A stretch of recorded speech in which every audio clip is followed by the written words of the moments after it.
হতভম্ব সবাই। যা করার জন্য দেশে এসেছে সেটা করতে বলেছি। নিজের কাজ শেষ করে গিয়ে খাও। তোমরা সবাই খেয়েছো?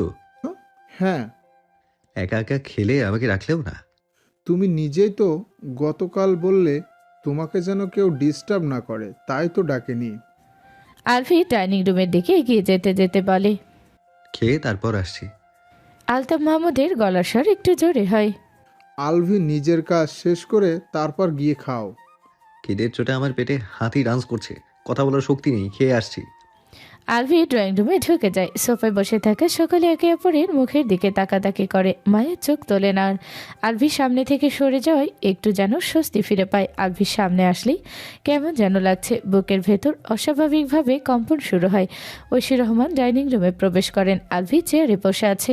আর ছেলের পছন্দের অনেক কিছু রান্না করেছেন নিজের হাতে। মেহবুবা মেহের ও আলভির জন্য রান্না করেছেন। আলভি মায়ের মুখের দিকে তাকায়। ওনার মুখটা মায়ের মুখের চেয়েও বেশি মলিন হয়ে আছে। চোখে টলমলে পানি, চোখ দুটো ফোলা ফোলা লাল লাল। সারা রাত ঘুমায়নি নাকি? কান্নাও করেছে বোধহয়। খাওয়া শুরু করো। মায়ের কথা শুনে প্লেটের দিকে তাকায় আলভি। ওর পছন্দের খাবার আবার মায়ের মুখের দিকে তাকায়। ওর মা বোধহয় এখনই কেঁদে দেবে। আলভি নিজের পাশে চেয়ারটা টেনে ওর মাকে হাত ধরে বসায়। তুমি খেয়েছো আম্মু? ঐশী রহমান বলতে পারেন না, কথা বলতে গিয়ে বোধহয় কেঁদে দেবেন। খাওনি তাই না? তবুও বলেন না কিছু, শুধু তাকিয়ে দেখেন ছেলেকে। আলভি চোখ নামিয়ে নিয়ে হাত ধুয়ে ভাত মাখায়। ভাত তুলে মায়ের মুখের সামনে ধরে। হা করো। ঐশী রহমান হা করেন। মাকে খাইয়ে দেয়। আলভি চুপ করে। ঐশী রহমানের চোখ বেয়ে পানি গড়িয়ে পড়ে। টিস্যু বক্স থেকে টিস্যু নিয়ে মায়ের চোখ মুখ মুছিয়ে দেয় নিজের হাতে। আবার গড়িয়ে পড়ে, আবার মুছিয়ে দেয়। দ্বিতীয়বার ভাত তুলে মায়ের মুখের সামনে ধরে। ঐশী রহমান আলভির হাত ঘুরিয়ে ওর মুখের সামনে ধরে। কান্না গিলে বলে, তুমি খাও। খায় আলভি। আবার ভাত মেখে মাকে খাইয়ে দেয়। একবার নিজে খায়, আবার মাকে খাওয়ায়। ঐশী রহমানের চোখ বেয়ে পানি পড়ে গাল ভিজে গেছে। চোখ দুটো ঝাপসা হয়ে গেছে। ভাতের সাথে সাথে কান্নাও গিলে খাচ্ছেন। চোখ দুটো ঝাপসা হয়ে যাওয়ায় ছেলেকে স্পষ্ট দেখতে পাচ্ছেন না। একটু পরপর শাড়ির আঁচল দিয়ে চোখ মুছছেন। তখনই আবার চোখ দুটো ঝাপসা হয়ে যাচ্ছে। ডাইনিং রুমের দরজার সামনে দাঁড়িয়ে মা ছেলেকে কতক্ষণ দেখেন মেহবুবা মেহের। তারপর আবার ফিরে আসেন ডাইনিং রুমে। খাওয়া শেষে আলভি ড্রয়িং রুমে এসে দাঁড়ায়। ঐশী রহমান বেসিনে মুখ ধুয়ে লম্বা শ্বাস টেনে নিয়ে ডাইনিং রুম থেকে বেরিয়ে আসেন। এবার বলো। ওয়েট, আসছি আমি। বলে সিঁড়ির দিকে এগিয়ে যান। কোথায় যাচ্ছ? আসছি এখনই। চলে যায় আলভি চোখে দাঁড়ালে। বহু কষ্টে নিজের রাগ কন্ট্রোল করে বসে আছে মাহির। আলভিয়া নিজের পরিবারের ওপর ওর রাগ অনেক আগে থেকে। এই পরিবারের একটা ভুল সিদ্ধান্ত আর আলভির করা কাজের জন্য ওর বোনকে ছোটবেলা থেকে অনেক কিছু সহ্য করতে হয়েছে। বারবার মানুষের কটু কথা, খোঁচা মারা কথা মুখ বুঝে সহ্য করেছে। যদিও এখন আর সহ্য করে না। আগে বোকা ছিল তাই চুপচাপ শুনতো আর একা একা খাত। মাহির রাগ করে পরিবারের কারো সাথে সেভাবে কথা বলে না। মাহির পুরো দোষ আলভিকেও দিতে পারে না। দোষটা ওর পরিবারের। তারা এরকম কিছু না করলে মায়াকে এত কষ্ট পেতে হতো না। আলভিকেও পরিবার ছেড়ে এতগুলো বছর বাহিরে থাকতে হতো না। দিন শেষে আজ দুজনেই ভালো থাকতো। আবেগের বর্ষবর্তী হয়ে অনেক বড় ভুল সিদ্ধান্ত নিয়েছে ওর পরিবার। মায়ের দাদি নাহার বেগম বলেন, ও কি কাবিনের টাকা নেওয়ার জন্য রুমে গেল নাকি? সবাই তার দিকে তাকায়। হতে পারে মা। সবাই অপেক্ষা করছে আলভির ফিরে আসার। মায়ের সোফা খামচে ধরে বসে রইল। এত কাল সবাই বলেছে জামাই থাকতেও জামাই ছাড়া, বিয়ে করে জামাই ফেলে রেখে চলে গেছে, দ্বিতীয়বার মুখটাও দেখেনি আর। আরও নানান রকম কথা। আর এখন বলবে ডিভোর্সে ট্যাগ লেগে যাবে আজ থেকে। বিয়ে হলো, সংসার হলো না। স্বামী ছিল কিন্তু স্বামীর ভালোবাসা ছিল না। বিয়ে হয়েছিল, আজ ডিভোর্সও হয়ে যাবে। মাঝখান থেকে এতগুলো বছর মানুষের খোঁচা সহ্য করলো শুধু শুধু। অবুঝ বয়সে বিয়েটা না হলে কি এমন ক্ষতি হতো? অন্তত বন্ধ দরজার ভেতরে রাতের আধারে গুমড়ি গুমড়ি কাঁদতে হতো না। এতকাল অপেক্ষা করতো না একজনের ফিরে আসার। আজ ওর অপেক্ষা শেষ হয়েছে। যার অপেক্ষায় ছিল সে ফিরে এসেছে, কিন্তু ওকে ভালোবাসার জন্য নয়, ওর সাথে সংসার করার জন্য না, ওর থেকে মুক্তি দিতে। কেন যেন ওর ভীষণ কষ্ট হচ্ছে। হবে না কেন? ভালোবেসেছিল তো।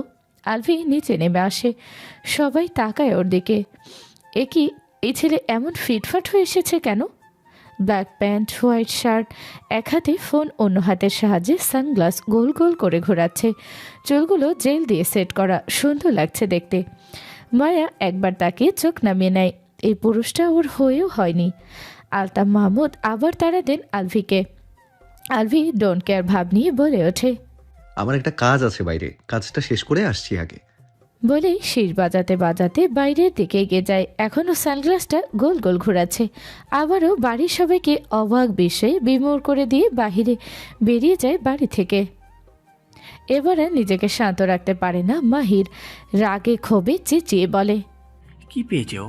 ওর যা ইচ্ছা হবে তাই করবে। পুতুল পেয়েছে আমার বোনকে, তালাক দিলে দ্রুত দিয়ে দিই, আর যদি না দিই তাহলে মায়ের সাথে সংসার করুক। আমার ধৈর্য বাঁধ ভেঙে যাচ্ছে কেন? কোনটা করবে স্পষ্ট বলতে বলো ওকে, নয়তো ওকে ধরে কিন্তু মারবো আমি। মায়া সোফা সেরে উঠে দাঁড়ায়। বড় ভাইয়ের দিকে তাকিয়ে মায়া বলে, ভাইয়া, আমি সংসার করব না তার সাথে, কোনোভাবেই না। তালাক দিতে এসেছে, তালাক দিতে বলো।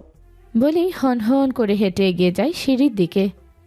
বাড়ি থেকে বেরিয়ে এসে লম্বা লম্বা শ্বাস টেনে নেয় আলভি। শীষ বাজাতে বাজাতে দম বন্ধ হয়ে যাচ্ছিল। শীষ বাজালে টেনশন কমে আলভির, রিল্যাক্স ফিল করে। তখন গেটের দিকে এগিয়ে যেতে যেতে বিড়বিড় করে বলে, আলভি, তোর ইগো খুব শিগগিরই তোকে বউ ছাড়া করবে।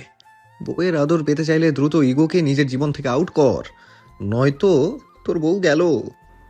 দেশে আসার আগে যা যা বলেছিল আর শর্ত দিয়েছিল সেসবের পর কোন মুখে এখন বলবে? আমি তালাক দেব না, মায়ার সাথেই সংসার করব আমি। জোর করে আলফি বলতে চাইলেও ওর ইগো বারবার বাধা দিচ্ছে। এক কথা একবার বলে, এখন আরেকটা বলতে পারছে না। বাড়ির কেউ তো একটাবার বলতে পারে। আরেকবার ভেবে দেখো আলবি, কোনোভাবে মায়ের সাথে জীবনটা পার করে যায় না। কেউ তো একটাবার বলতে পারে এই কথাগুলো। এতদিন তো খুব বলতে পেরেছে, এখন কেন বলছে না? খাবার খাওয়ার সময় ভেবেছিল সকলের মুখের উপর বলে দেবে মায়াকে তালাক দেবে না, কিন্তু যখন বলার সময় হলো তখন আর বলতে পারলো না, তাই রুমে চলে গেল। রুমে গিয়ে নিজেকে বোঝালো এমন করলে চলবে না, বলতে হবে। কিন্তু ওই যে ইগো, এই ইগো ওকে বলতে দিচ্ছে না। কি করে বলবে বুঝতে না পেরে বাড়ি থেকে বেরিয়ে এসেছে। এখন এই কাঠফাটা রোদে হাঁটছে। ছেলের উপর রেগে আলতাফ মাহমুদ ছেলেকে গালাগালি করেন। সামনে পেলে এখন জুতো পেটা করতেন বোধহয়। বাড়িতে আসার আগে হম্বিতম্বি করলো, শর্ত দিল, আর এখন রাগে গজগজ করতে করতে নিজের রুমের দিকে এগিয়ে যান। এখন তৈরি হয়ে অফিসে যাবেন। বাড়িতে থাকলে রাগ হু হু করে বাড়তেই থাকবে। ভেবেছিলেন ছেলেটা বোধহয় ভালো হয়ে গেছে, শুধু ওনাদের উপর রেগে আছে। কিন্তু এই ছেলে তো ছোটবেলার চেয়েও বেশি বজ্জাত হয়ে গেছে। সবাইকে নিজের পেছনে নাকের দড়ি দিয়ে ঘোরাবে বোধহয়। তালাক দেবে না, সংসারও করবে না, ঝুলিয়ে রেখেছে যেন কোথাও বিয়ে দিতে না পারে। প্রতিশোধ নিচ্ছ বোধহয় সকলের কাছ থেকে। তিনিও প্রতিজ্ঞা করেন আজকে অফিস থেকে ফিরে রাতে আলভির ঘাট ধরে তালাক বলিয়ে ছাড়বেন। আগামী এক সপ্তাহের মধ্যে মায়াকে অন্য জায়গায় বিয়ে দেবেন। নিজেদের ভুলের কারণে ছেলের কাছে নত হয়েছিলেন নরম পেয়ে, তো এখন ছেলে পিন্ডি চটকাচ্ছে ওনার। আলতাফ মাহমুদের পেছন পেছন ঐশী রহমানও রুমে চলে যান। নাহার বেগম নিজেও রুমে চলে যান। সানজিদা মেয়েকে নিয়ে রুমের দিকে এগিয়ে যায়। মাহির ভীষণ রেগে আছে। একে একে সবাই ড্রয়িং রুম থেকে চলে যায়। শুধু বসে রইলেন মেহবুবা মেহের। তিনি উঠছেন না, সোফা থেকে ওঠার শক্তিই বোধহয় পাচ্ছে না। গতকাল থেকে কথা বলতে পারছেন না ঠিকভাবে। মেয়ের মুখের দিকে তাকাতে পারছে না। মেয়ের মলিন মুখ তাকে ভীষণ পীড়া দিচ্ছে। 13 বছর আগে ছোট যা যখন কেঁদে কেঁদে ইমোশনাল হয়ে তাকে বলেছিল মায়াকে সে ছেলের বউ করতে চায়, মেহবুবা মেহের প্রথমে রাজি হননি। তিনি জানেন আলফি মায়াকে পছন্দ করে না। ঐশী রহমানের কথা ছিল, এখন পছন্দ করে না তো কি হয়েছে, বড় হয়ে করবে। ওরা তো এখনো ছোট, তাই এখন এমন। বড় হলে দুজনেই তো পরিবর্তন হবে। মায়ার স্বভাব পরিবর্তন হবে। এখন বিয়ে পড়িয়ে রাখবে, বড় হলে সব ঠিক হয়ে যাবে। মায়া আলভির বউ হলে আলভির মন আস্তে আস্তে পরিবর্তন হবে, মায়াকে ভালোবাসতে শুরু করবে। সবাই বোঝানোর পর তিনি রাজি হয়ে যান, আর সেদিনই বিয়েটা হয়ে যায়। নিজেদের একটা ভুল সিদ্ধান্তের কারণে আলফি এতগুলো বছর পরিবার থেকে বিচ্ছিন্ন ছিল প্রায়। মায়া ছোট থেকে বিভিন্ন মানুষের কাছে বিভিন্ন কটু কথা শুনেছে। অনেক আত্মীয় স্বজন আর আশেপাশের অনেকেই জানতো আলফি আর মায়ের বিয়ের কথা। এক কান দোকান করে হাজার হাজার মানুষ জেনে গিয়েছে ওদের দুজনের বিয়ের কথা। তারাই সুযোগ পেলে 2-4টা কথা শুনিয়ে দিত মায়াকে। যদিও পরিবারের কারোর সামনে বলতে পারতো না, মায়াকে একা পেলে বলতো। স্কুল কলেজ আর এখন ভার্সিটিতেও ক্লাসমেটদের কাছে শুনতে হয় আগে কেউ কিছু বলে একা একা কাঁদতো, আস্তে আস্তে বাহিরের মানুষদের সাথে মেশা বন্ধ করে দেয়। বাড়ি থেকেও বের হতে চাইতো না, কোনো আত্মীয় স্বজনের বাড়িতে যেতে চাইতো না, স্কুল কলেজে যেতে চাইতো না। সারা বছর টিউশন টিচার বাড়িতে এসে পড়াতো, শুধু পরীক্ষার সময় গিয়ে পরীক্ষা দিত। ভার্সিটিতে ভর্তি হওয়ার পর থেকে কিছুটা পরিবর্তন হতে শুরু করে। ছোটবেলায় মায়া চুপচাপ সব শুনলেও বড় হওয়ার পর থেকে কেউ কিছু বলে মুখের ওপর জবাব দিয়ে দেয়। মানুষের বিভিন্ন কথার কারণে নরম মনের মায়া শক্ত আর খিটখিটে মেজাজের হয়ে গেছে। কেউ কিছু বলে খ্যাক খ্যাক করে ছেদ করে ওঠে এখন। রাগ যেন থাকে নাকের ডগায়। বাড়ির কারোর সাথে সেভাবে কথা বলে না এখন আর। তবে চঞ্চল ওর ছটফটের স্বভাবটা এখনও আছে, এই স্বভাবটা পরিবর্তন করতে পারেনি। রাগ উঠলে সেই রাগ প্রয়োগ করে ছোট ভাই মাহিদের উপর। মাহিদও ওকে খেপায়, মায়ও খেপে যায়। ধরতে পারলেই হলো, বড় ভাই তো কি হয়েছে, রাগ মিটিয়ে ইচ্ছে মতো কেলানি দেয়। গতকাল মায়া ফ্রিজ থেকে পানি খেতে গিয়েছিল, মাহিদ ওর হাত থেকে পানির বোতল কেড়ে নিয়ে আগে খেয়েছে। ব্যাস হয়ে গেল। মায়া রেগে ওকে মারতে গেলে দৌড় দিতে শুরু করে মাহিদ। মায়া হাতের কাছে ডিম পেয়ে সেটা নিয়ে দৌড় শুরু করেছিল আর ছুঁড়ে মেরেছিল আলভির মাথায়। বেচারার এতগুলো বছরের ভুলের শাস্তি মায়া মাথায় ডিম ফাটিয়ে উদ্ভাবন করেছে। আরও কি কি যে আছে কপালে কে জানে। মায়ের নিজের রুমে চুপচাপ বসে আছে খাটে, দুই চোখ বেয়ে টুপটুপ করে গাল গড়িয়ে পড়ছে উষ্ণ নোনা জল। কেন যে এত কষ্ট হচ্ছে, কষ্টগুলো ঘুরে ফিরে বারবার কেন ওর কাছে আসে শুধু। চোখের পানি মুছে নেয়। কাঁদবে না আর, কেন কাঁদবে, কার জন্য কাঁদবে, কেউ ছিল না, নেইও। সব দুঃখ আর সব দুঃস্বপ্ন আর ছোট্ট একটা ভুল। আলতাফ মাহমুদ অফিসে যাওয়ার জন্য তৈরি হতেও নিয়েও হলেন না। ড্রেস রেখে খাটে বসে পড়েন। খাটের অন্য পাশে মলিন মুখে বসে আছেন ঐশী রহমান। চোখ দুটো এখনো পানিতে টইটুম্বর। স্ত্রীর মুখের দিকে তাকিয়ে বলেন, গতকাল থেকে মুখের এই হাল করেছো কেন? আলভিকে আর একটা বার বোঝানো যায় না, ও এরকম করছে। হয়তো মায়াকে তালাক দিতে চাইছে না, মুখ ফুটে বলতেও পারছে না, তাই এমন করছে। তুমি ওকে জন্ম দিলেও এখনও চেনানি ঐশী। ওর মস্তিষ্কে নিশ্চয়ই কোনো বদবুদ্ধি এঁটে রেখেছো। প্রতিশোধ নেবে আমাদের সকলের কাছ থেকে। তুমি ভুল বুঝছো ওকে। একদম না, ঠিক বুঝেছি আমি। আর একটা বার বলো তো দেখি। আমি কিছু বলতে পারবো না। আমি বলবো। একটু চুপ হয়ে রইলেন, মনোযোগ দিয়ে কিছু একটা ভাবলেন, তারপর বসা থেকে উঠে বলেন, ঠিক আছে, যা বলতে ইচ্ছে বলবে। কোথায় যাচ্ছ? আসছি। রুম থেকে বেরিয়ে যান আলতাফ মাহমুদ। প্রবেশ করেন মায়ের রুমে। রুমে মায়াকে দেখতে না পেয়ে ব্যালকনিতে উকি দেয়। নিচে গেল নাকি, পেছন ফিরতেই দেখেন মায়া ওয়াশরুম থেকে বের হচ্ছে। কিছু বলবে আব্বু? কিছু কথা ছিল তোর সাথে। বলো। খাটে বসো আগে। মায়া হাত মুখ মুছে খাটে বসে। ওর পাশে বসেন আলতাফ মাহমুদ।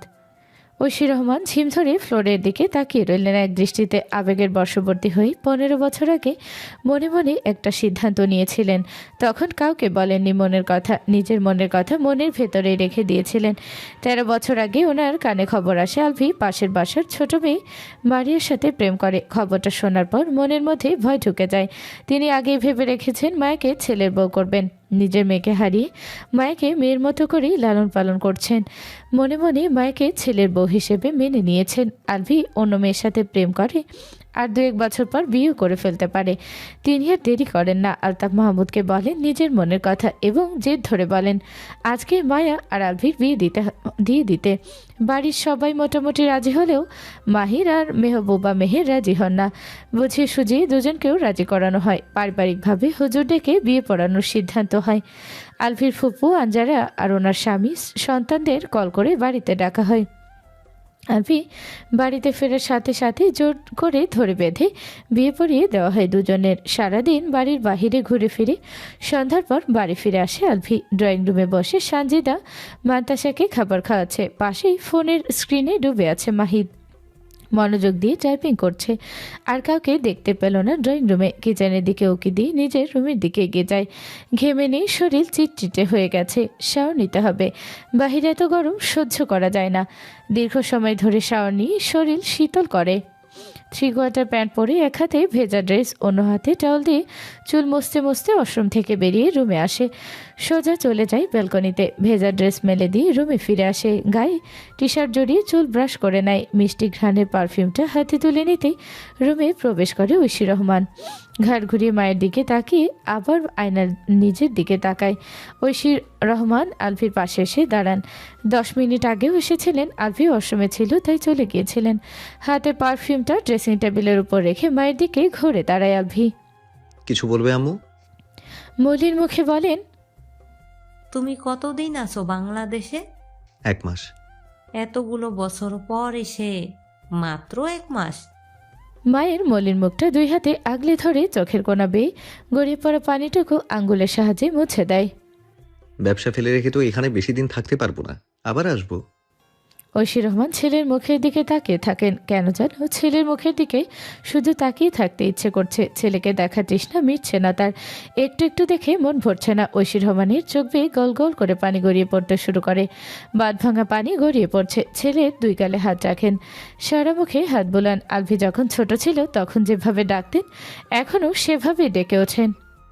আব্বা, আমার আব্বা, তুমি এতগুলো বছর পর কেন আমার কাছ থেকে দূরে ছিলে? তুমি আমার আব্বাকে কেন আমার কাছ থেকে এতগুলো বছরের জন্য কেড়ে নিয়েছিলে? আমার বুকটা যে হাহাকার করত আমার আব্বাকে বুকে নেয়ার জন্য। আব্বাকো, তুমি এত বড় শাস্তি কেন দিলে আমাকে? আমি ভুল করেছিলাম, তোমার সাথে অন্যায় করেছি, তাই বলে তুমি আমাকে এত বড় শাস্তি দেবে আব্বা? আব্বা, তুমি এত পাষাণ কেন? আমার কথা তোমার একটুও মনে পড়ে নাই আব্বা? 11টা বছর তুমি আমার সাথে কথা বলনি আব্বা। আম্মু শান্ত হও, কাঁদছো কেন এভাবে? অসুস্থ হয়ে যাবে তো, শান্ত হও। আমি এসেছি তো, এখন থেকে ঘন ঘন আসবো, শান্ত হও এখন। ঐশী রহমান শান্ত হতে পারেন না। ছেলেকে জড়িয়ে ধরে হাওমাও করে কেঁদে ওঠেন। ছেলেকে দেখার পর থেকে একটাবার জড়িয়ে ধরার জন্য অস্থির হয়েছিলেন। ছেলের শর্তগুলো শোনার পর রাগে অভিমানে ছেলের সাথে কথা বলেনি গতকাল। তখন সেভাবে কথা না বলেও ছেলে ঘুমোতে চলে যাওয়ার পর থেকে সে নিজের কান্না আটকে রাখতে পারছিলেন না। সারা রাত কেঁদেছেন, আজ সারাদিন একটু পর পর কেঁদেছেন। ছেলে বাড়িতে ফিরেছে কিনা একটু পরপর দেখেছেন।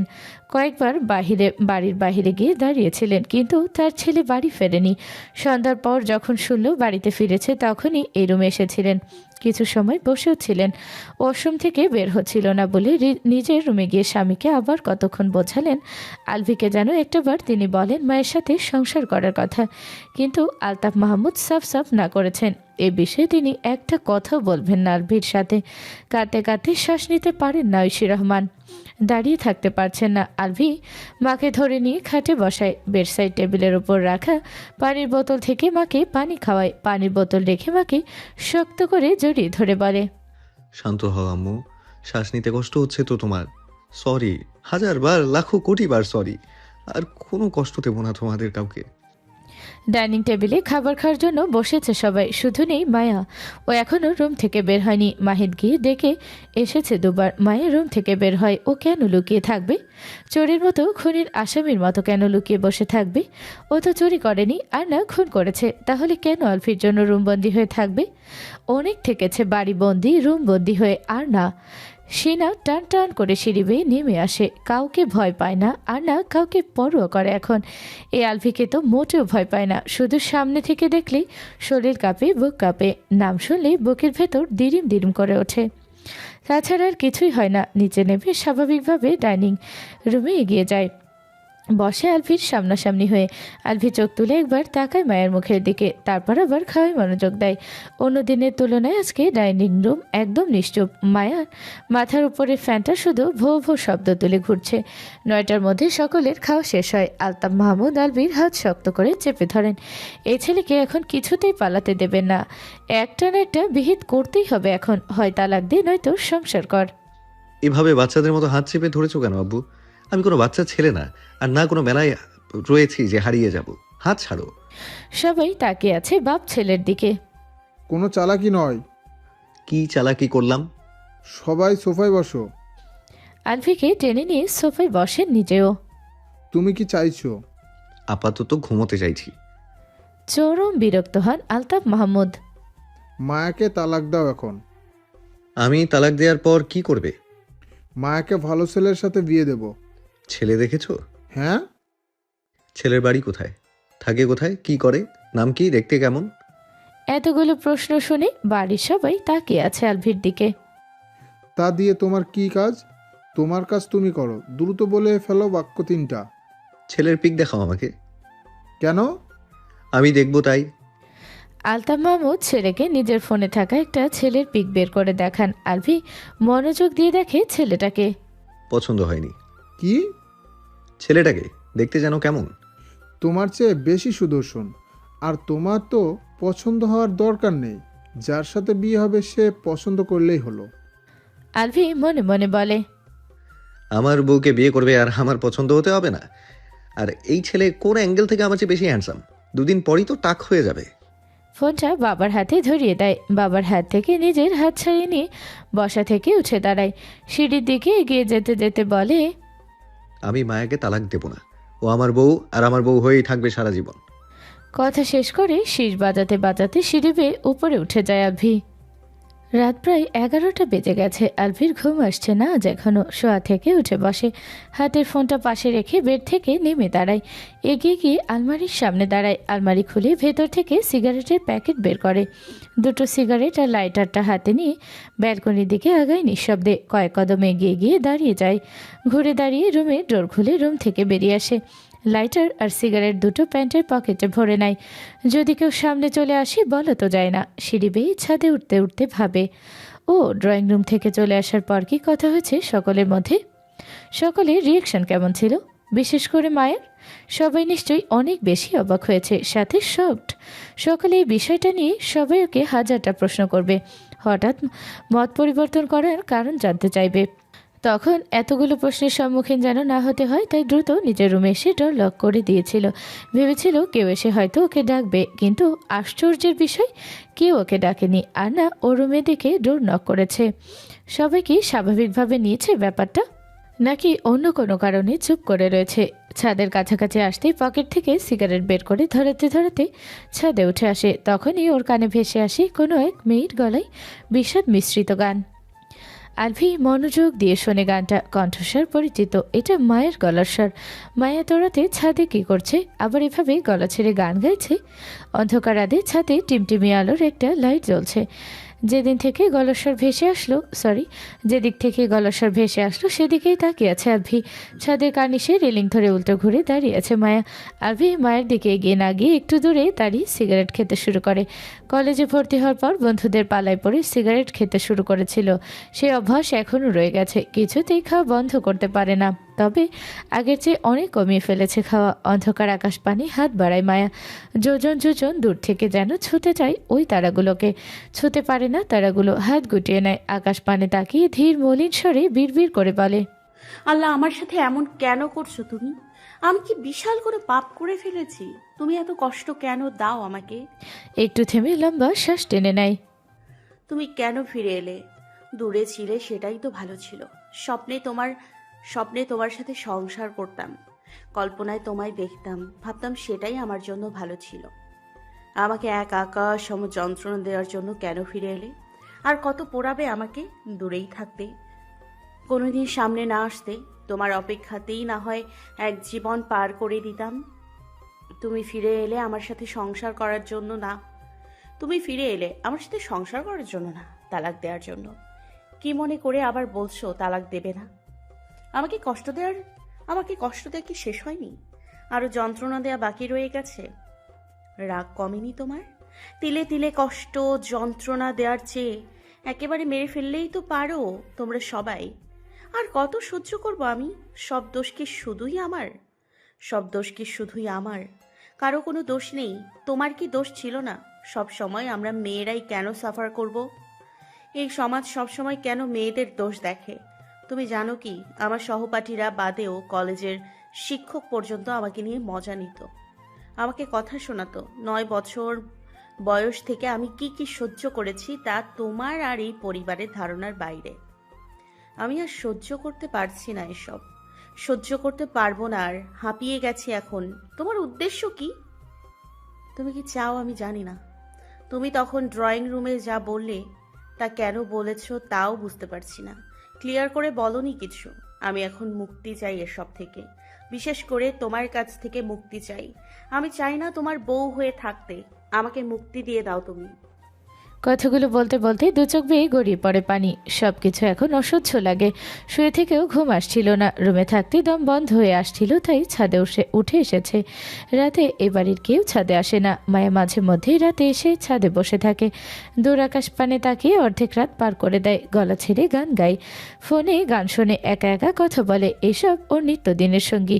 বিড়বিড় করে আবার বলে, মুক্তি চাই আমি। বিয়ে, সংসার, শখ মিটে গেছে আমার। একটা রাত ভালোভাবে ঘুমোতে চাই। একটা দিন চোখের পানি না ফেলে বাঁচতে চাই। আমাকে কষ্ট যন্ত্রণা দেওয়ার কথা ভেবে সময় নষ্ট না করে পছন্দ মতো মেয়ে খুঁজে বিয়ে করে নিজের জীবন গুছিয়ে নিলেই তো পারো। এত রাতে ছাদে দাঁড়িয়ে বিড়বিড় করে কি বলছো? হঠাৎ পুরুষালী গম্ভীর গলার স্বর শুনে ভয়ে চমকে ওঠে মায়া। তড়িৎ গতিতে পেছনে ফিরে তাকায়। ওর সামনে দাঁড়িয়ে আছে লম্বা চড়া বলিষ্ঠ গড়নের একজন পুরুষ মানুষ। মায়া কাপা গলায় বলে, কে? আমি। মায়া বুঝতে পারে এটা আলভি। আলভি এত রাতে ছাদে কেন এসেছে। মায়া দ্রুত আলভির সামনে থেকে সরে যায়, দ্রুত পায়ে এগিয়ে যায় সিঁড়ির দিকে। পেছন পেছন আলভি এগিয়ে যেতে যেতে বলে, মায়া দাঁড়াও, তোমার সাথে কথা আছে আমার। আমার কথা শোনো, দাঁড়াও। মায়া দৌড়ে সিঁড়ি বেয়ে নেমে যায়। আলভি দাঁড়িয়ে দাঁড়িয়ে দেখে মায়ের পালিয়ে যাওয়া। ওর কথাগুলো তো শুনে যাবে নাকি। সিগারেট খাওয়া শেষ হচ্ছিল না, তাই দূরে দাঁড়িয়েছিল এতক্ষণ। কথা বলার জন্য এগিয়ে আসতেই পালিয়ে গেল। মায়া সোজা রুমে এসে ডোর লক করে দেয় ভেতর থেকে। ফ্লোরে বসে জোরে জোরে শ্বাস নিতে শুরু করে। ওর পুরো শরীর থরথর করে কাঁপছে। একে তো হঠাৎ কথা বলার ভয় পেয়ে গেছে, তারপর ওটা আলভি। নিজের হাত পায়ের দিকে তাকায়, অস্বাভাবিকভাবে কাঁপছে হাত দুটো।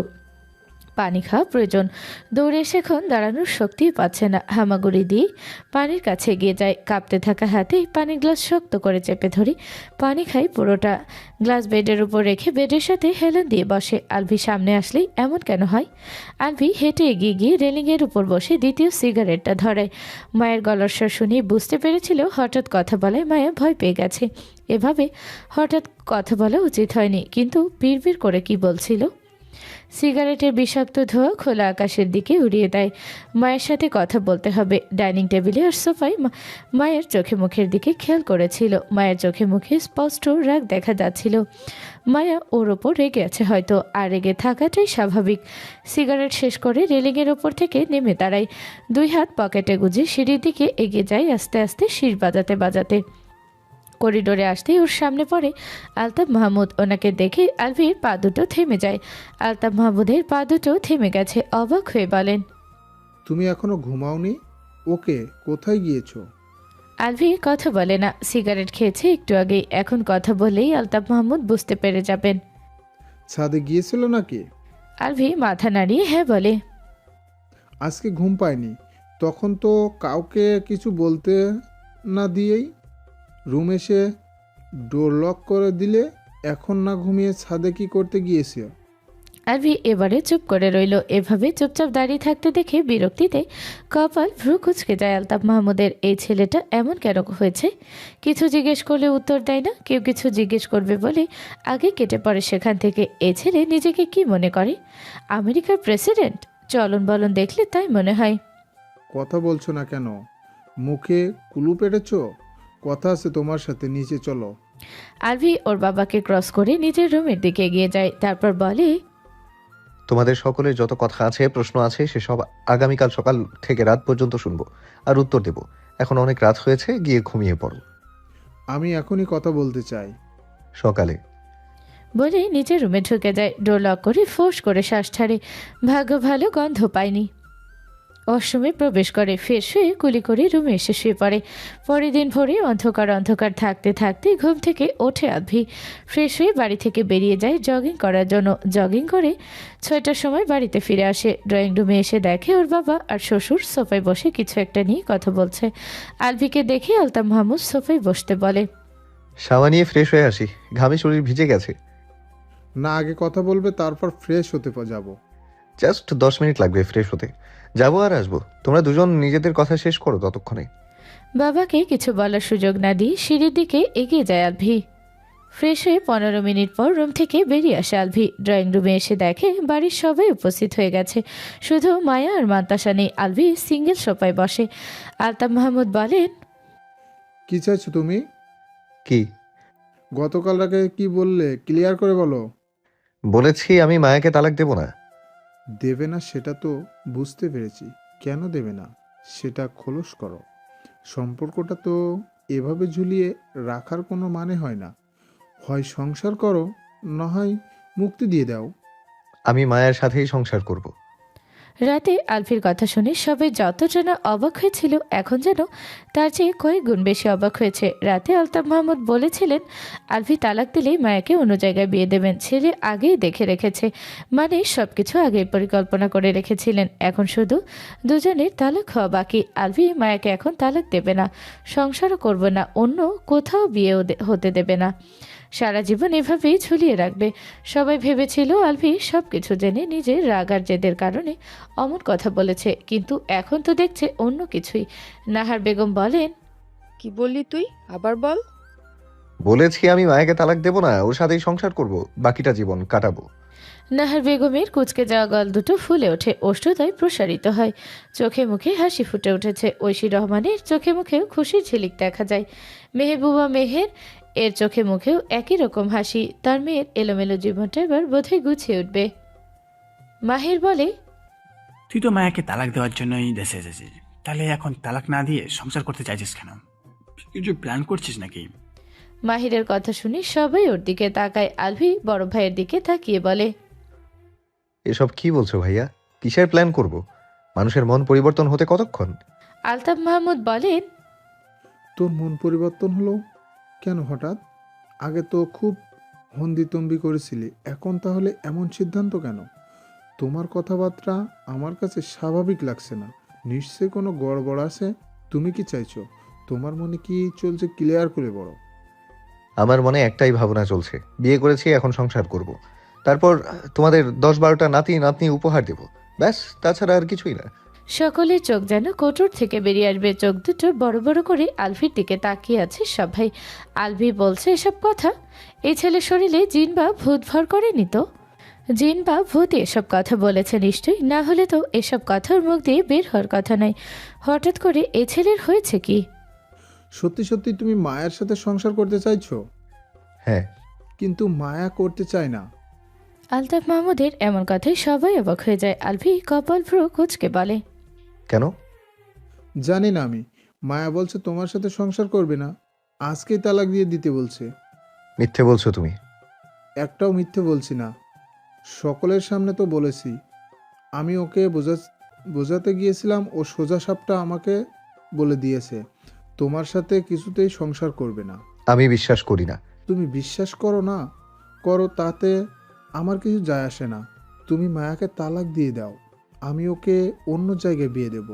এভাবে তো ওর জীবনটা নষ্ট হতে পারি না। মায়াকে ডাকো এখানে। কেন?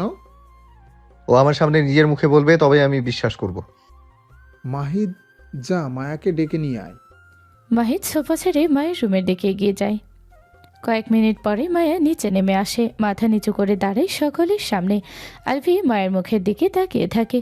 গত 2 দিনের তুলনায় আজকে মায়ের চোখ মুখ ফোলা ফোলা দেখাচ্ছে, মুখের রং কিছুটা ফ্যাকাশে হয়ে গেছে, চুলগুলো বোধহয় এলোমেলো হয়ে আছে। ওড়না দিয়ে ঢেকে রাখার কারণে সেভাবে বোঝা যাচ্ছে না, তবে কপালের দিকে এলোমেলো হয়ে বেরিয়ে আছে অল্প কিছু চুল। মায়ের এমন মলিন চেহারা দেখে আলভির ভীষণ মায়া হয়। মেয়েটাকে অনেক কষ্ট দিয়েছে এতগুলো বছর ধরে। আহনাফ মাহমুদ মেয়ের দিকে তাকিয়ে বলেন, আলিফ তোর সাথে সংসার করতে চাইছে, আমরাও সেটাই চাই। আমরা চাইলেও তো আর হবে না, তোরও চাইতে হবে। এখন তুই কি চাইছিস? তোর উপর কোনো কিছু আর জোর করা চাপানো হবে না, তুই যা বলবি তাই হবে। আমি মুক্তি চাই এই সম্পর্ক থেকে। নিচের দিকে দৃষ্টি স্থির রেখে কাট কাট গলায় বলে কথাগুলো। ভেবে দেখো, অনেক ভেবেছি, আর ভাবতে চাইছি না। এটাই তোর শেষ সিদ্ধান্ত। হ্যাঁ। আহনাফ মাহমুদ আলভির দিকে তাকিয়ে বলেন, এবার কি বলবে? ওর সাথে আমি আলাদা করে কথা বলতে চাই।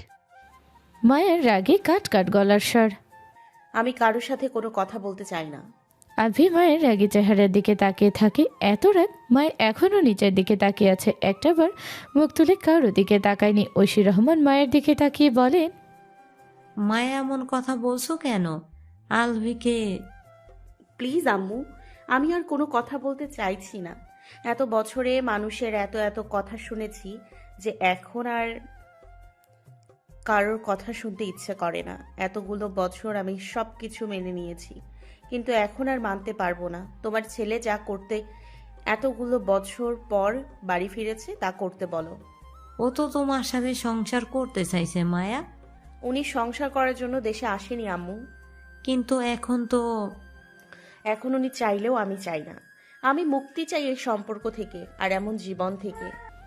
মেহবুবা মেহের বলেন, মায়া, বিয়েটা তো ছেলে খেলা না, একটাবার তো। তোমরা সবাই তো আমাদের দুজনের সাথে ছেলে খেলাই খেলছিলে আম্মু। যেই বয়সে আমি হাফ প্যান্ট পরে খালি গায়ে দৌড়ে বেড়াতাম, সেই বয়সে তোমরা আমাকে এলোমেলোভাবে শাড়ি পরিয়ে একজনের সাথে বিয়ে দিয়ে দিলে। তখন আমি বুঝতামই না হাজব্যান্ড ওয়াইফ কাকে বলে। বিয়ে কি? বিয়ে হলো হাজব্যান্ডও হারিয়ে গেল। যেই ছেলেটার সাথে জোর করে বিয়ে দিলে সেই ছেলেটাকেও বোঝার চেষ্টা করনি তোমরা কেউ। সবেমাত্র এসএসসি পরীক্ষা দিয়েছিল, দাড়িগোফ ওঠেনি তখনও। রাগে ক্ষোভে সেও বাড়ি ছেড়ে পরিবার ছেড়ে চলে গেল বহু দূরে। সে পরিবার হারিয়েছিল আর আমি আমার শৈশব কৈশোর ফিরিয়ে দিতে পারবে? পেরিয়ে যাও প্রায় 13টি বছর। তোমরা ছেলে খেলা খেলোনি আমাদের দুজনের সাথে। মায়ের এই প্রশ্নের উত্তর কেউ দিতে পারল না। মায়ের চোখে চোখ রাখতেও পারে না কেউ। কিন্তু আলফি মায়ের চোখের দিকে তাকিয়ে আছে, মায়াও আলফির মুখের দিকে তাকিয়ে আছে। আলফির বিশ্বাস হচ্ছে না মায়া এতগুলো কথা বলো। এই মেয়ে তো এখন কথা বলতে শিখে গেছে। মায়া আলফির দিকে তাকিয়ে থেকেই বলে, তোমরা এতগুলো বছর যা যা বলেছ সব শুনেছি আমি। এখন আমি নিজের কথা শুনবো। আমি চাই না ওনার সাথে সংসার করতে। উনি আমাকে তালাক দেওয়ার জন্য এসছেন, ভালো কথা। তালাক দিয়ে দিই। এই সম্পর্ক থেকে মুক্ত হয়ে নিজের পছন্দের মেয়েকে বিয়ে করে সুখে সংসার করুক। আমাকে নিয়ে কারোর ভাবতে হবে না, আমি নিজেকে নিয়ে ভাবতে পারি এখন। আলফি বসা থেকে উঠে দাঁড়ায়। এগিয়ে গিয়ে মায়ের এক হাত নিজের হাতের মুঠোয় পরে সিঁড়ির দিকে টেনে নিয়ে যেতে যেতে বলে, তোমার সাথে কথা আছে আমার, রুমে চলো। মায়া শক্ত হয়ে দাঁড়ায়। ছাড়ি দিয়ে আলফির হাতের মুঠোয় থেকে নিজের হাত ছাড়িয়ে নেয়। আঙুল তুলে শাসিয়ে বলে, আপনি ছোবেন না আমায়। আপনার সাথে কোনো কথা নেই আমার, আর না আগে ছিল। নেক্সট টাইম আমাকে ছোঁয়ার চেষ্টা করবেন না আপনি। আলফি পুনরায় মায়ের হাতে ধরতে গেলে মায়া হাত গুটিয়ে নেয়। আলফিকে পাশ কাটিয়ে দ্রুত পায়ে নিজের রুমের দিকে এগিয়ে যায় সিঁড়ি পেয়ে। পেছন পেছন আলফি নিজেও দ্রুত এগিয়ে যায় আর ডাকতে থাকে। মায়ের রুমে ঢুকে আলফির মুখের উপর ডোর লক করে দেয়। একটুর জন্য মায়াকে ধরতে পারল না, রুমেও ঢুকতে পারে না। রেগে ডোরের উপর হাত মুঠো করে পাঁচ মারে। জোরে শব্দ হয়। এত জোরে শব্দ শুনে কেঁপে ওঠে মায়া। জোরে করাঘাত করে বেশ কয়েকবার উচ্চস্বরে ডাকে মায়ের নাম ধরে। মায়া টুর শব্দ অবধি করে না, যেন রুমের ভেতর কেউ নেই। মায়ের সারা শব্দ না পেয়ে বুঝতে পারে মায়া একটা কথাও বলবে না এখন, ভেতর থেকেও বের হবে না। এখন আর বেরোলেও পরে তো বের হবে। কতদিন রুমের ভেতর থাকবে? রেগে ফোঁস করতে করতে নিজের রুমের দিকে এগিয়ে যায়। রাগ হচ্ছে ভীষণ। আমার থাকলে এখন ওর উপর রাগ ছাড়তে পারত। ড্রয়িং রুমে সবাই নিশ্চুপ হয়ে বসে আছে।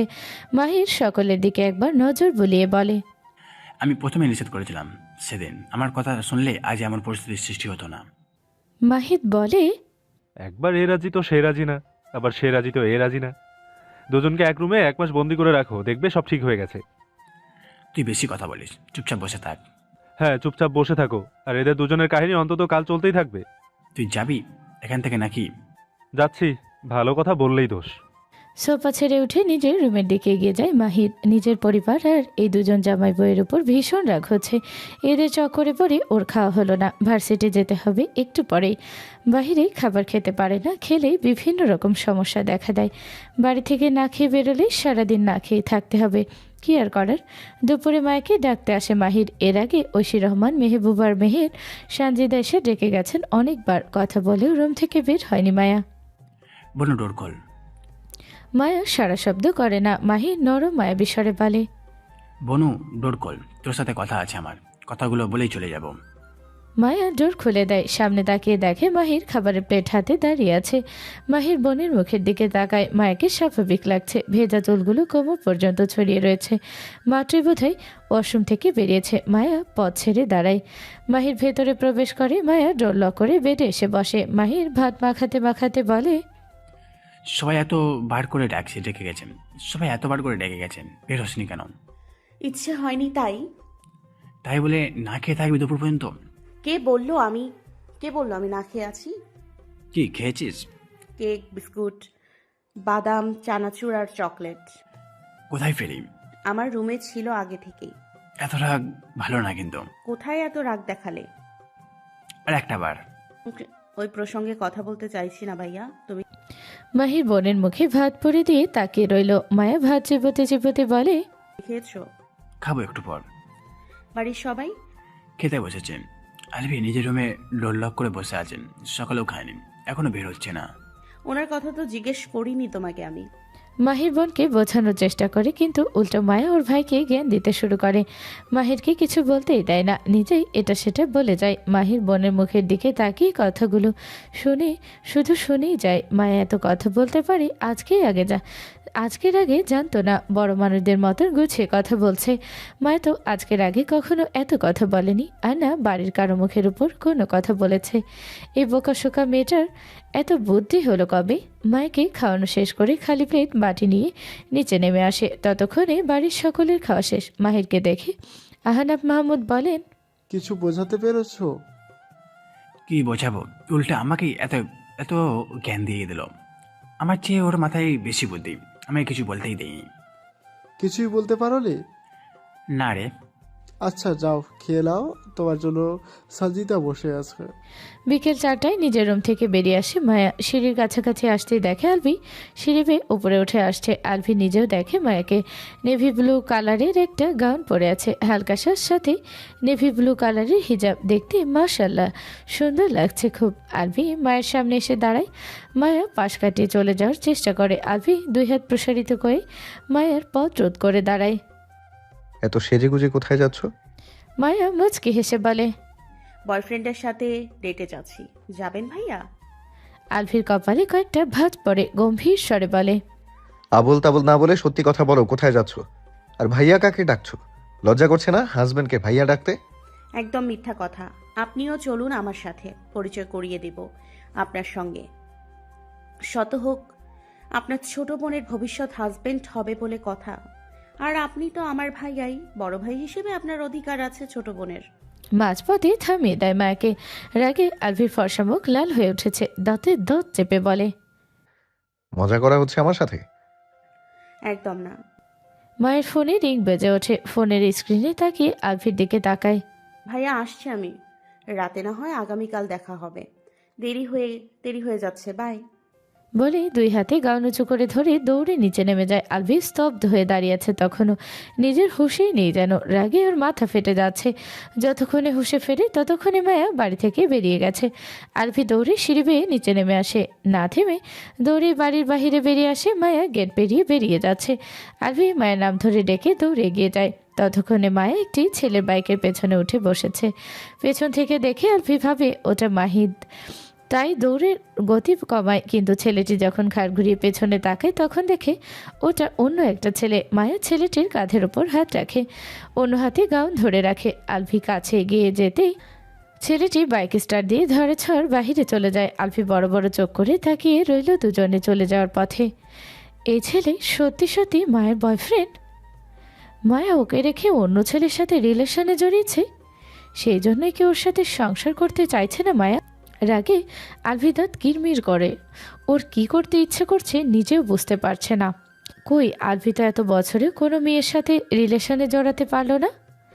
মায়াকে যতই অপছন্দ করুক, ভালো না বাসুক, তবুও তো মায়া ওর বউ রেখেও তো অন্য কারোর সাথে সম্পর্কে জড়াতে পারলো না।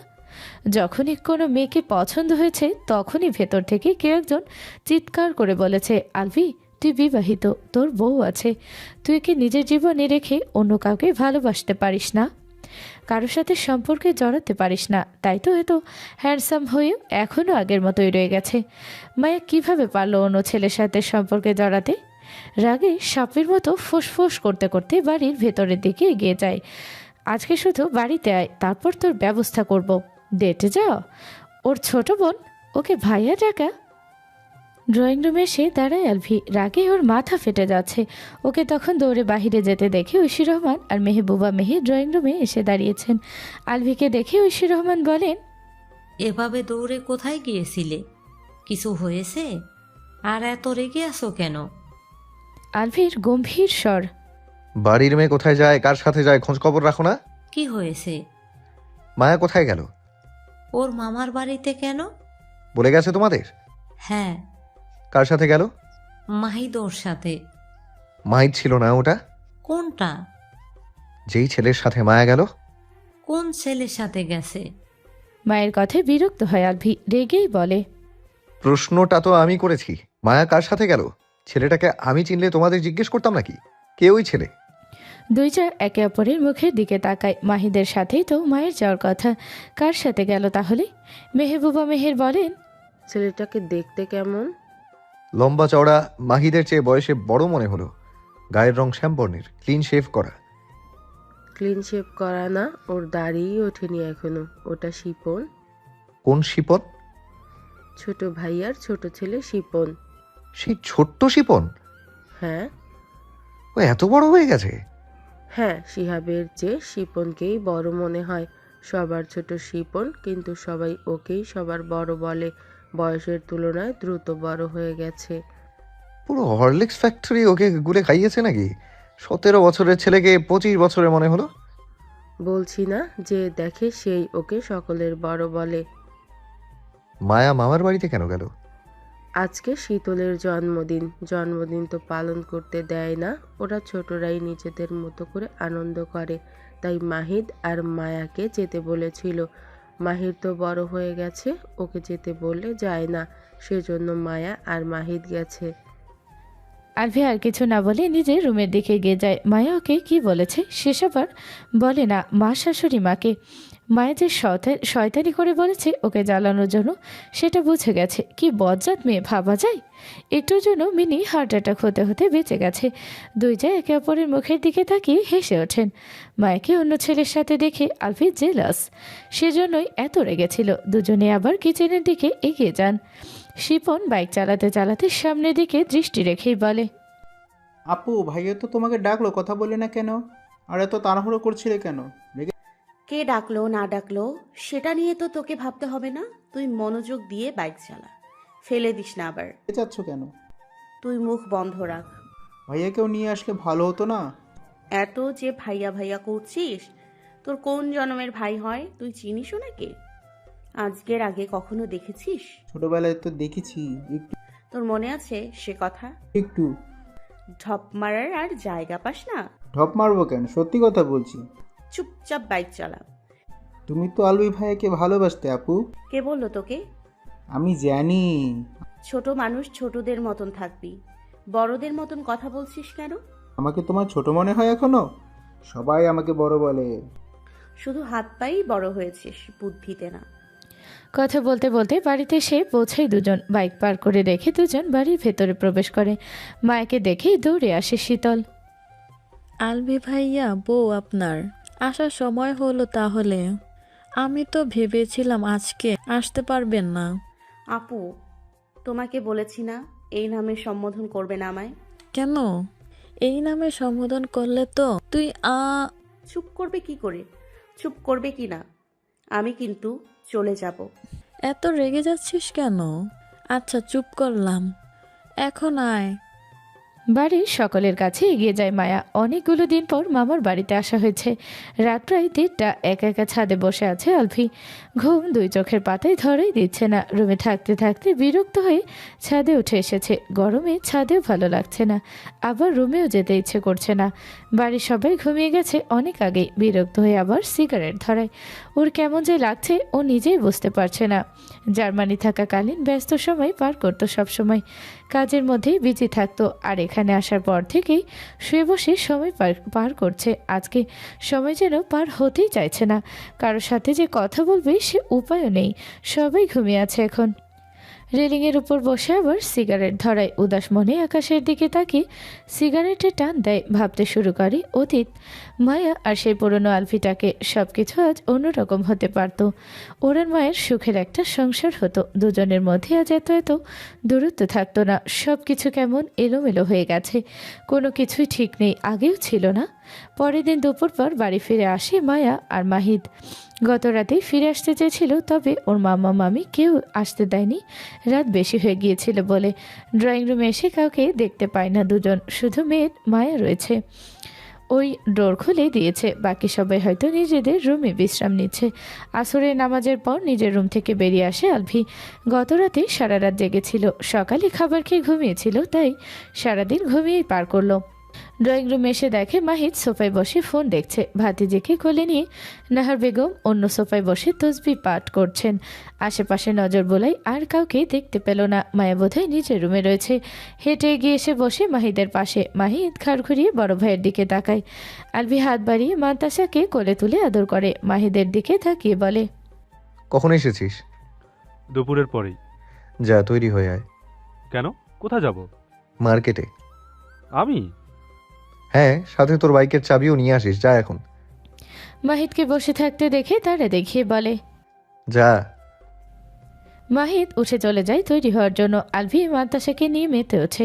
মেয়েটাকে ওর কাছে দারুণ লাগে, একদম পুতুলের মতো দেখতে। কি সুন্দর করে ওকে ছোট আব্বু ডাকে। ছোট ছোট হাত দিয়ে গালে ছুঁয়ে দেয়, চুমু খায়, আধো আধো বলিতে হাজারো কথা বলে। 5 মিনিটেই তৈরি হয়ে আসে মাহিদ। মান্তাসাকে দাদির পাশে বসিয়ে দেয় আলভি। দাদির মুখের দিকে তাকিয়ে বলে, তোমার কিছু লাগবে? না। দাদির অভিমান ভরা গলার স্বর। এখনো রেগে আছো? আমি কে হয় তোর যে তোর উপর রেগে থাকবো? আচ্ছা, ফিরে এসে তোমাকে বোঝাবো তুমি আমার কে হও। এখন আসছি। দুই ভাই বাড়ির ভেতর থেকে বেরিয়ে আসে। বাইকের কাছে এসে দাঁড়ায় দুজন। মাহিদ চাবি এগিয়ে দেয় আলভির দিকে। এদিকে দিচ্ছিস কেন? চালাও। আমি? তাহলে কে? হাত পা ভাঙতে চাস?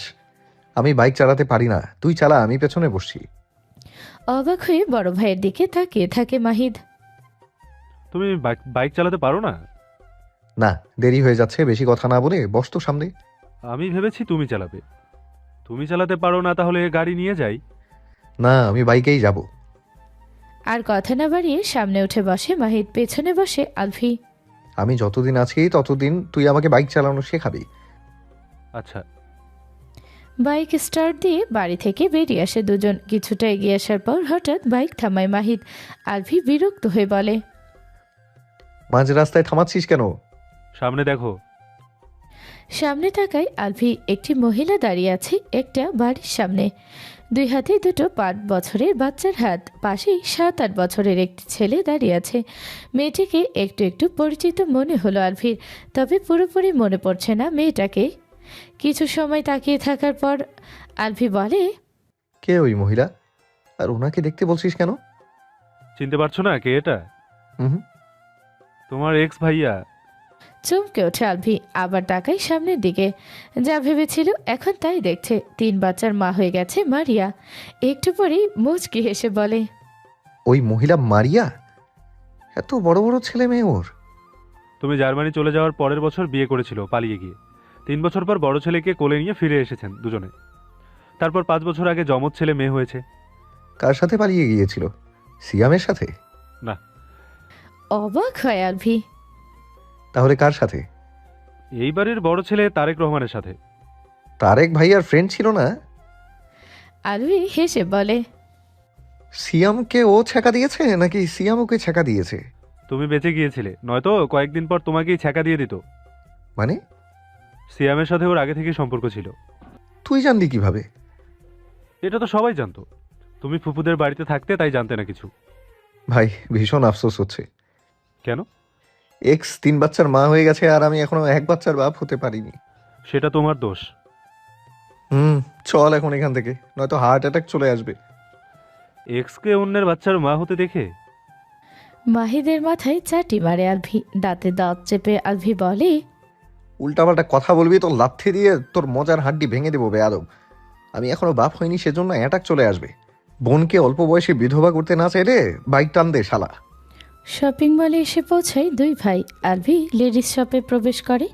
আলভি লেডিস শপে কেন প্রবেশ করলো বুঝতে পারছে না মাহিদ। কার জন্য কি কিনবে? ওখানে দাঁড়িয়ে আছিস কেন? ভেতরে আয়। বড় ভাইয়ের কথা শুনে ভেতরে প্রবেশ করে। মায়ার কত সাইজের বোরখা লাগে? হ্যাঁ। বয়রা নাকি? মায়ার কত সাইজের বোরকা লাগে? কেন? এত প্রশ্ন তো তোকে করতে হবে না, আমি যা জিজ্ঞেস করেছি তার উত্তর দে। 54 ইঞ্চি সাইজ একটু শর্ট হয়, আবার 56 ইঞ্চি একটু লং হয়ে যায়। আলভি 56 ইঞ্চি সাইজের 6টা বোরকা নেয়, 1 ডজন হিজাব নেয়, সাথে নিকাবও নেয়। কয়জনের জন্য নিচ্ছ? শুধু বইয়ের জন্য? এতগুলো কেন? পড়বে তাই। তাই বলে এতগুলো? আলভি উত্তর দেয় না। মা, শাশুড়ি, দাদি, ভাবি, মান্তাসা আর মেয়ের মায়ের জন্য ড্রেস নেয় নিজের পছন্দের। একজন ছোট বউ আসে সকালে, দুপুরে চলে যায়, তার জন্য শাড়ি নেয়। মাহিদ শুধু তাকিয়ে তাকিয়ে দেখে, কিচ্ছু বলে না। লেডিস শপ থেকে বেরিয়ে জেন্টস শপে প্রবেশ করে, সকলের জন্য নেয়, সাথে নিজের জন্য নেয়। আসার সময় কয়েকটা ড্রেস নিয়ে এসেছিল। আলভি ওর চোখ যায় ছোট ভাইয়ের দিকে। ওর কাছ থেকে একটু দূরেই দাঁড়িয়ে আছে মাহিদ। একটি সুন্দরী মেয়ে মাহিদের এক হাত জড়িয়ে ধরে খুশিতে গুলগুলো হয়ে কথা বলছে। মাহিদের চোখে মুখে চোর চোর ভাব। মেয়েটিকে নিজের কাছে থেকে সরানোর চেষ্টা করছে, কিন্তু মুখে কিচ্ছু বলতে পারছে না। মেয়েটি বাবু সোনা বেবি ডেকে যাচ্ছে, আর এটা সেটা প্রশ্ন করছে। মাহিদ জোরপূর্বক মুখে হাসি ফুটিয়ে আস্তে আস্তে বলে, লিনা, তোমাকে আগেই তো বলেছি আমার বাড়ির কারোর সামনে মনের ভুলেও আমার ধারে কাছে ঘেসবে না। সেখানে এইভাবে ধরে দাঁড়িয়ে আছো কেন? দূরে সরো। মাহিদ, এখানে তো তোমার ফ্যামিলির কেউ নেই। কে বলেছে কেউ নেই? সামনেই ভাইয়া দাঁড়িয়ে আছে আর এদিকেই তাকিয়ে আছে। লিনা সামনে তাকায়, কেউ নেই মাহিদের ফ্যামিলির। কেউ তো নেই সামনে। সাদা শার্ট পরা যে ছেলেটা দাঁড়িয়ে আছে ওইটা আমার মেজো ভাইয়া, মানে আলভি ভাইয়া। মেয়েটা তড়িৎ গতিতে আবার সামনের দিকে তাকায়। আলভি ছোট ছোট চোখ করে তাকিয়ে আছে ওদের দুজনের দিকে, হয়তো বোঝার চেষ্টা করছে মেয়েটাকে। বুঝেও গেছে বোধহয়। দ্রুত মাহিদকে ছেড়ে দেয় লিনা। চলে যাওয়ার জন্য পা বাড়াতে আলভি ডেকে ওঠে, এই মেয়ে দাঁড়াও। দাঁড়াতে যায় লিনা। ভবিষ্যৎ ভাসুরের সামনে এভাবে মাহিদকে ধরে দাঁড়িয়েছিল, আবার কি কি নামে সম্বোধন করলো ভাবতেই লজ্জায় দৃষ্টি নামিয়ে রাখে। আলভি এগিয়ে এসে দাঁড়াই দুজনের সামনে। মেয়েটা দেখতে খুব সুন্দরী আর কিউটও আছে। নাম কি তোমার? লিনা ফেরদৌস। বাড়ি কোথায়? মিরপুর। মাহিদের সাথে কতদিনের সম্পর্ক? লিনা চোখ তুলে একবার আলভির মুখের দিকে তাকিয়ে আবার চোখ নামিয়ে নেয়। 3 বছরের। বাড়িতে কে কে আছে? আমি, ভাইয়া, বাবা আর আম্মু। আচ্ছা যাও এখন। লিনা দ্রুত পায়ে চলে যায় ওদের সামনে থেকে। আলভির সাথে কথা বলার সময় হাত পা সহ পুরো শরীর কাঁপছিল। কোন দুঃখে আজ এখানে এসেছিল। আলভি মাহিদের দিকে তাকায়। মাহি চোরে চোখে দেখছে ওকে। তলে তলে এত দূর? 3 বছর ধরে প্রেম করো তাই না? ভাইয়া বাড়িতে কাউকে বলবে না please. No no no please ভাইয়া, তোমার পায়ে পড়ি, বলবে না কাউকে। বাড়িতে ফিরে সবার আগে এই কথাটা সকলকে বলবো আমি। সকলের আড়ালে লুকিয়ে লুকিয়ে প্রেম করা হচ্ছে। না ভাইয়া প্লিজ। আমার সাথে যেটা হয়েছে তোর সাথেও সেটাই হবে। তোর সাথে কেন উল্টো নিয়ম হবে? তুমি যা বলবে সব শুনবো আমি, তাও কাউকে বলবে না প্লিজ। আমি যা যা বলবো সব শুনবি? হ্যাঁ। পরে তো আবার পোল্টি নিবি না? একদম না। যদি আমার কথা না শুনিস তাহলে সেদিনই তোর বিয়ে করিয়ে দেবো অন্য মেয়ের সাথে। মাহিদ ফেল করে বড় ভাইয়ের মুখের দিকে তাকিয়ে রইল। বাড়ির মানুষজনের ভয়ে বাড়িতে থাকাকালীন গার্লফ্রেন্ডের সাথে কথাই বলে না। পই করে আগেই বলে দিয়েছে ওর ফ্যামিলির কারোর সামনে ভুলেও যেন ওর সাথে কথা বলতে না আসে। কে জানে, হতেও পারে ও প্রেম করছে বলে ওর বাড়ির সবাই আলভির মতো ওকেও ধরে বেঁধে কোনো এক মেয়ের সাথে বিয়ে দিয়ে দিল। ও অপেক্ষা করছে পড়াশোনা শেষ হলে সাহস জুগিয়ে তখন বাড়ির সবাইকে বলবে লিনার কথা। ততদিন লুকিয়ে লুকিয়ে প্রেম করা যাবে। কিন্তু আজকে বড় ভাইয়ের সামনে ধরা পড়েই গেল। এখন এই বজ্জা তালবি ওকে দিয়ে কি কি করাবে কে জানে। চল বাড়িতে যাই এখন, সব কিছু নেওয়া শেষ, ব্যাগগুলো হাতে নে। হেঁটে এগিয়ে গিয়ে 2 হাতে শপিং ব্যাগ তুলে নেয়। আলভি নিজেও নেয় কতগুলো। বাহিরের দিকে এগিয়ে যেতে যেতে মাহিদ বলে, গাড়ি নিয়ে আসলে ভালো হতো না? এতগুলো ব্যাগ নিয়ে বাইকে করে যাওয়া কষ্ট হয়ে যাবে। কষ্ট হবে কেন? বসলেই বুঝতে পারবে। বাইকের কাছে এগিয়ে আসে দুজন। বাহিরে পুরোপুরি অন্ধকার হয়ে গেছে, নিয়ন বাতির আলোয় আলোকিত চারপাশ। মাহিদ সামনে বসে, পেছনে বসে আলভি। আলভির দুই হাতে শপিং ব্যাগগুলো। শক্ত হয়ে বসো, পেছন থেকে পড়ে যেও না আবার। বোনকে বিধবা না করতে চাইলে আস্তে আস্তে চালাবি। একটা কথা জিজ্ঞেস করি, কর। রেগে যাবে না তো? রেগে যাওয়ার মতো হলে অবশ্যই রেগে যাব, আর তোকে লাথি দিয়ে বাইক থেকে ফেলে দেব। তাহলে থাক। না, থাকবে কেন? তোকে বলতেই হবে এখন, নয়তো তুই নাম বাইক থেকে। তুমি তো মায়াকে পছন্দ করতে না ভাইয়া, সবাই বললো তালাক দেওয়ার জন্য দেশে এসেছো, তাহলে এখন সংসার করতে চাইছো কেন? তোমার হাবভাব দেখে তো মনে হয় মায়াকে ভালোবাসো। ভালোবাসি বলেই তো সংসার করতে চাইছি। সত্যি সত্যি ভালোবাসো? তো মিথ্যে বলছি নাকি? কবে থেকে কি? ভালোবাসো? যেদিন তোর বোন আমার মাথায় ডিম ফাটিয়ে ওয়েলকাম করেছিল। সত্যি? হুম। মায়া তোমার উপর ভীষণ রেগে আছে, অভিমানও করেছে অনেক। তোমার নাম শুনলেই যেন কেমন করে ওঠে, শুনতেই পারে না তোমার নাম, তোমার কথা। তুই শোনাবি দিন রাত 24 ঘন্টা। বুড়ো হওয়ার আগেই আমাকে টাক বানিয়ে দেবে।